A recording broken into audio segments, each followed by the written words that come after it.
Hi friends, ಇವತ್ತು ನಾನು ನಿಮಗೆ ಹೇಳ್ಕೊಡ್ತಿದ್ದೀನಿ ಒಂದು ಮೊಟ್ಟೆ ಕೋಳಿ ಸಾಂಬಾರು ಯಾವ ರೀತಿ. ಒಂದು ನಾಟಿ ಕೋಳಿ ಸಾಂಬಾರಿಗಿಂತ ಸಖತ್ತಾಗಿರುತ್ತೆ ಟೇಸ್ಟು. ಯಾವ ರೀತಿ ಮಾಡೋದು ಅಂತ ನೋಡ್ಕೊಳ್ಳೋಣ. ಒಂದು ಸಲ ಟ್ರೈ ಮಾಡಿ.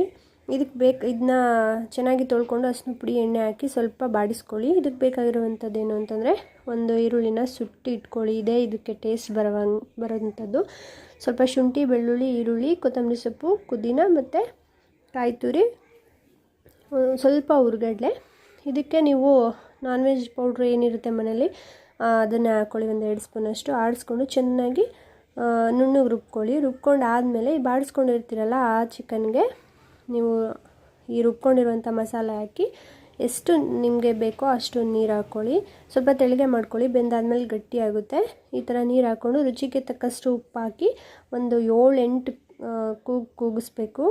ಕೂಗಿಸಿದ್ರೆ ಮಾತ್ರ ಚೆನ್ನಾಗಿ ಬೇಯೋದು. ನೋಡಿ, ಈ ಥರ ಸಖತ್ತಾಗಿರುತ್ತೆ ಟೇಸ್ಟು. ನೀವು